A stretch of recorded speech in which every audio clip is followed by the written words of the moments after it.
आज के दिन हम लोग सैम्पल प्रॉब्लम नंबर 1.2 सॉल्व करने जा रहे हैं। सैम्पल प्रॉब्लम नंबर 1.2 जिसका स्टेटमेंट ये है, मैं अभी पढ़ता हूँ। Iron can be produced from iron ore Fe2O3। जो आयरन ओर है ना, उसे हम Fe2O3 कहते हैं। By reacting the ore with carbon monoxide, carbon dioxide is produced in this reaction as a by product. जब हम आयरन ओर का रिएक्शन कार्बन मोनोऑक्साइड के साथ करवाते हैं, तब जाके कार्बन डाइऑक्साइड इस रिएक्शन में प्रोड्यूस होता है एज अ बाई प्रोडक्ट। अब यहाँ पर जो मेन क्वेश्चन शुरू होता है ना, वो यहाँ से शुरू होता है। ये मैं वैसे ही अंडरलाइन करूँ ताकि ये मेन क्वेश्चन है, इस पे फोकस करना है, ठीक है। ये मेन क्वेश्चन है, What mass of iron can be formed from 425 gram of इसे कहते हैं आयरन ओर। Fe2O3 क्या है? आयरन ओर है। तो मास ऑफ आयरन क्या होगा अगर आयरन ओर का जो गिवन मास को स्टेटमेंट में दिया हुआ है 425 ग्राम हो, ठीक है। तो ये हमारा क्वेश्चन था। सबसे पहले जो है ना, अब हम इस क्वेश्चन में हमें कोई भी बैलेंस्ड केमिकल इक्वेशन नहीं है दी हुई। तो सबसे पहले हमें एक बैलेंस्ड केमिकल इक्वेशन बनानी है, ठीक है।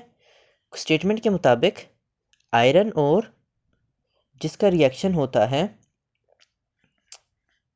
Fe2O3, जिसका रिएक्शन होता है कार्बन मोनोऑक्साइड के साथ, तब जाकर के आयरन और carbon dioxide as a by product release होता है, ठीक है।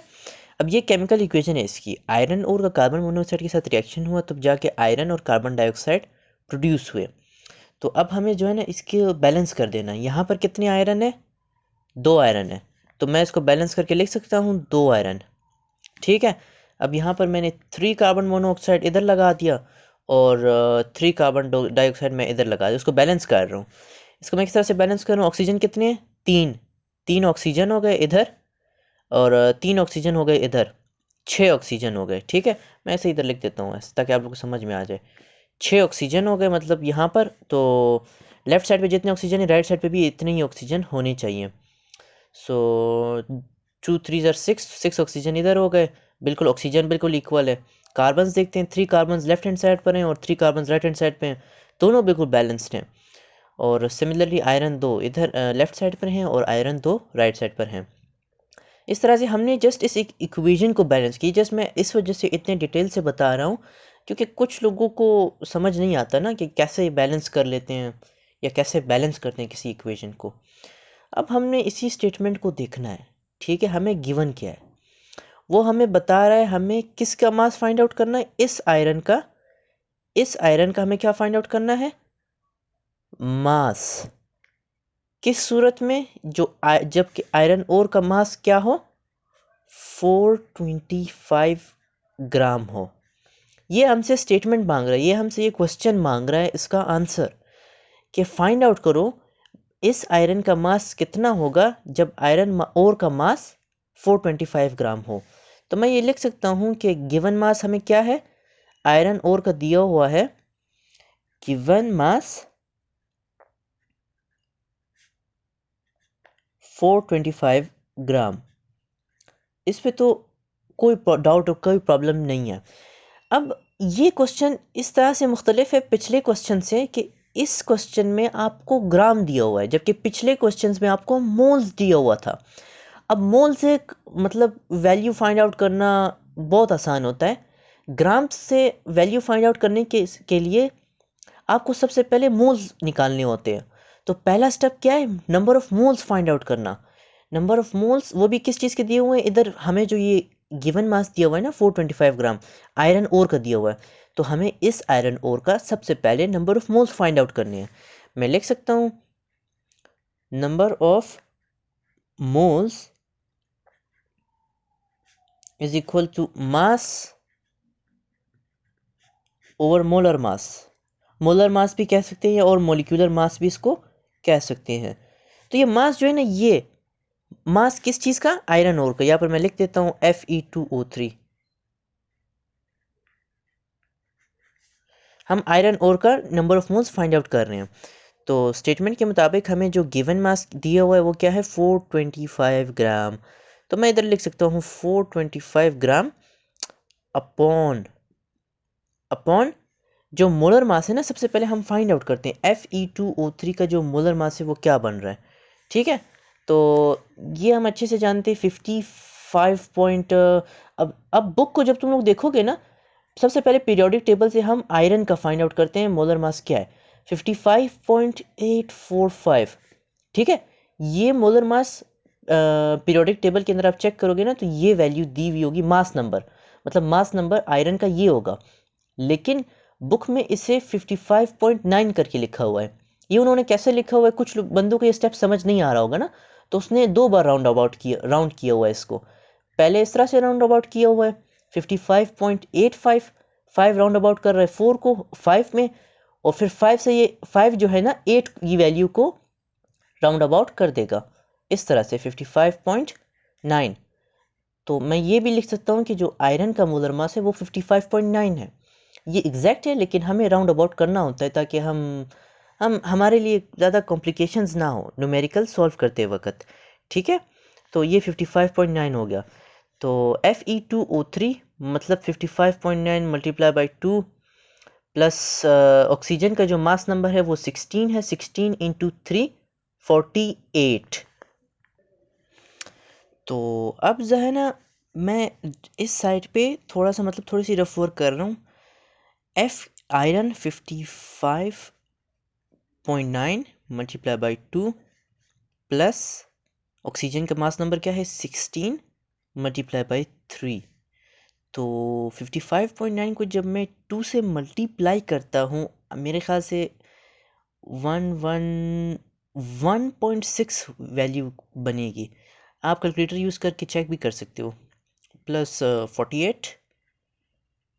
अब इन दोनों की जब वैल्यूज़ मैं ऐड करता हूँ तो वैल्यू मेरे ख्याल से 159.6 बन रही है, 159.6। ठीक है, तो मोलर मास की मैं वैल्यू क्या लिख सकता हूँ 159.6।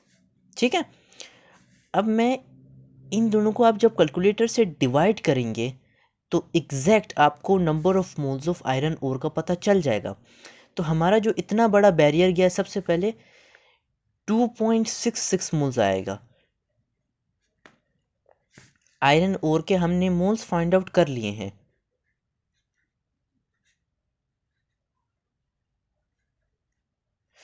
तो सबसे पहला बैरियर इस क्वेश्चन में क्या था, पहला स्टेप बैलेंस्ड केमिकल इक्वेशन हमने खुद अरेंज किया, जबकि पिछले सैम्पल प्रॉब्लम्स में हमें बैलेंस्ड केमिकल इक्वेशन मिला था।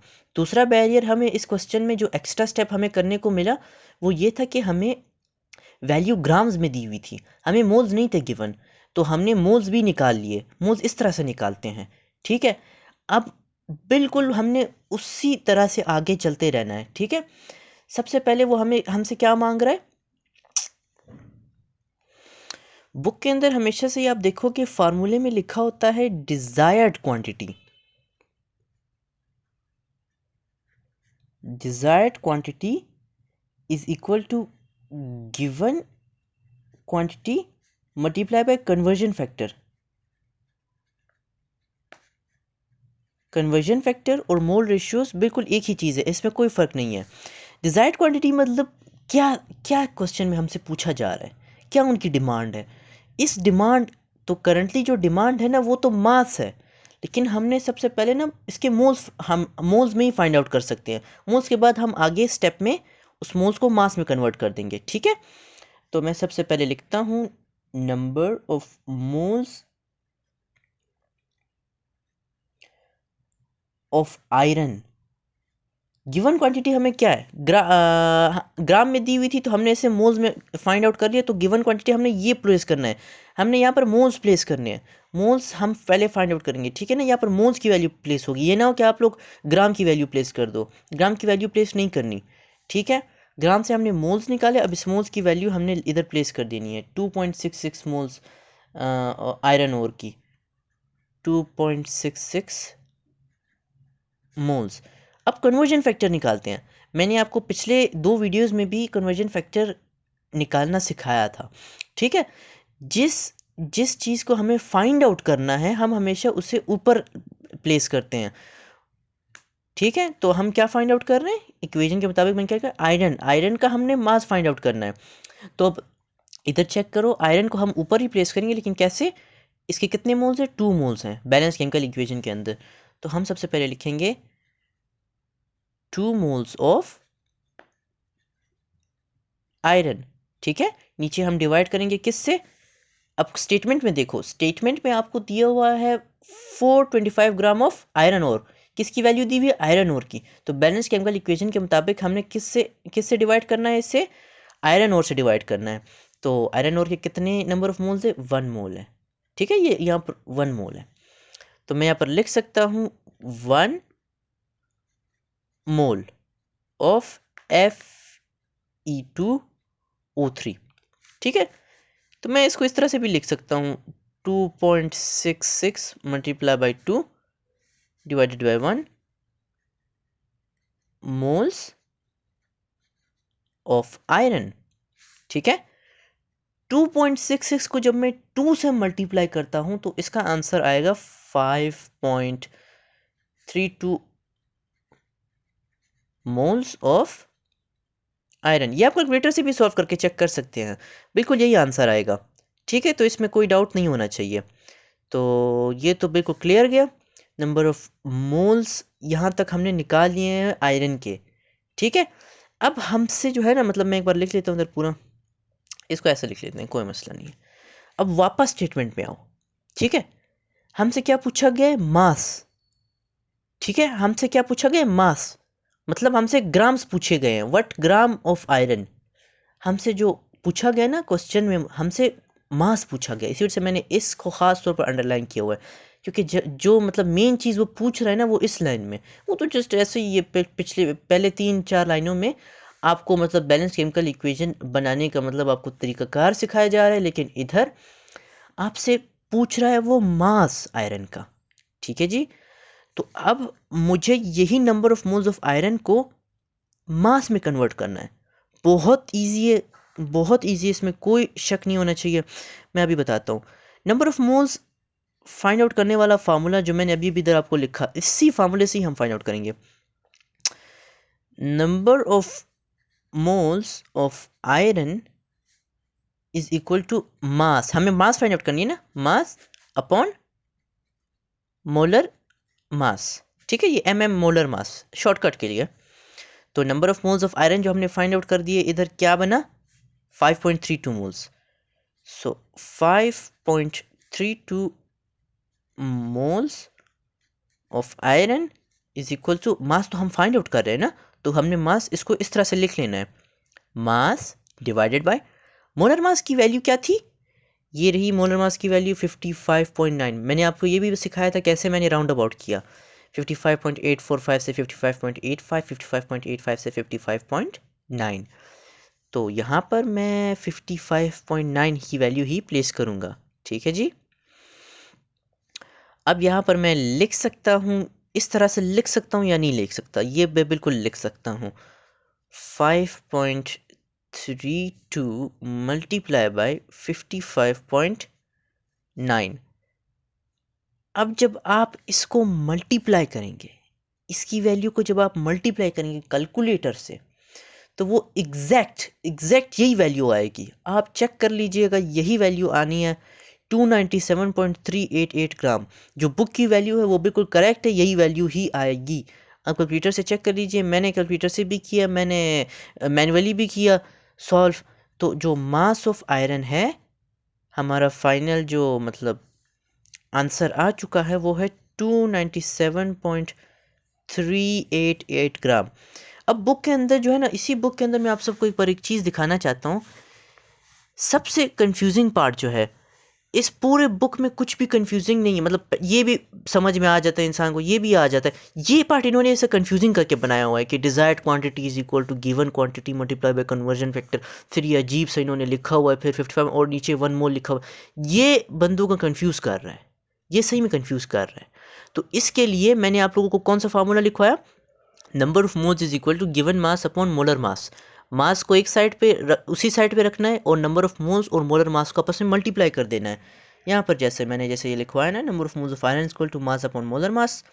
मास अपनी जगह पर रहा, इन दोनों को मतलब ये नीचे डिवाइड हो रहा है, उस साइड जाके क्या हो जाएगा, मल्टीप्लाई। ये मैंने मतलब आप सबको मतलब फुल स्टेप बाय स्टेप समझाया, इसी वजह से वीडियो बहुत लंबी हो गई है, 15 मिनट तक जा चुकी है या उससे भी ऊपर। लेकिन देखो मैंने हर एक स्टेप समझाया, एक एक स्टेप, एक एक बारीकी समझाई कि ये क्यों मैं इस तरह से लिख रहा हूँ, ये मैं क्यों इस तरह से लिख रहा हूँ, क्योंकि हर इंसान का बेस फुल क्लियर नहीं होता। तो मैंने एक एक स्टेप बताया ताकि आप लोगों को एक जगह का भी डाउट ना रहे। ये यहाँ तक ये सब चीज़ें मैंने आप सबको सॉल्व करके अच्छे से दे दी। तो नेक्स्ट वीडियो में फिर सेल्फ चेक की बनाऊंगा, एक्सरसाइज 1.2 की। तो फिर जो जो नए इस चैनल पे वो चैनल को सब्सक्राइब कर लें और बेल आइकन दबा दें। फिर मिलते हैं नेक्स्ट वीडियो में, तब तक के लिए इजाज़त दीजिए मुझे।